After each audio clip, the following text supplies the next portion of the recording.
अथ किलक स्तोत्र प्रारंभ। ओम नम चंडिकाय श्री गणेशाय नमः। जगाची हितासाठी मार्कंडेय ऋषी चित्ती नाना विचार नित्य ती उपासना हेतूने सप्तशती नामे विख्यात देवी चरित्र परमाद्भुत महाफलदायी निश्चित यांनी सांगितले। जैसे असावे गुप्त भांडार शक्तीचे ते अपार, तैसे चरित्र असे फार सर्व संपत्तीदायक। त्या भंडाराचे द्वार कैसे उघडावे हा विचार करून या बुद्धी प्रसार निवेदिले तयांनी सप्तशतीची उपासना मनी अहंकार कल्पना धरुणी करता मिळेना काही एक फल तिचे।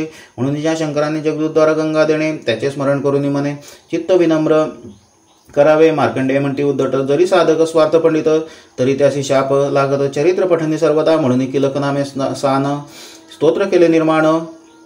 महात्मा वचनापूर्वी पठन नम्र भावे करावे, अनिष्ट नष्ट व्हावे, इष्ट ते घनिष्ठ मिळावे, तरी दक्षतेने मंत्र म्हणावे। विनय युक्त श्रद्धाशील विनय शुचित्व कळा स्नेहल परोपकारी बहुकोमल साधकत्व असावा, तरी सत्ता चेतना आनंद हे स्वरूपचीचे अमर्याद ती रूप गुणांचा घेऊन छंद भक्ता इष्टा देईल।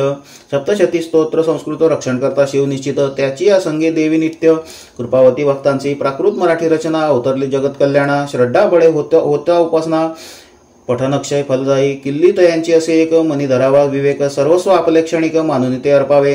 देवी चरणी सर्वस्व अर्पिता, मी तुझा बाळ तत्वता तुझ शरणागत आता सांभाळी म्हणावे। जे जे वैभव असे प्राप्त तो देवीचा प्रसाद, ऐसे मानून यास आनंद स्वीकारावे आदरे।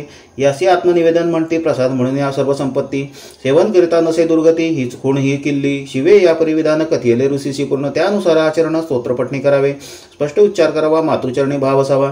कृष्ण अष्टमीशी म्हणावा सर्व पाठ सद्भावे, कृष्ण चतुर्दशी तिथी पाठतती म्हणा सुमती, अश्विन शुद्ध नवरात्री परम योग्य पाठाते। हे समर्पणाचे किलक प्रथम म्हणावे सविवेक, कवच अर्गला अधिक किलक हे तृतीय, येणे क्रमाने पाठ म्हणावे मागुनी पूर्ण वाचावे। देवी महात्मे सद्भावे पंचदश अध्याय।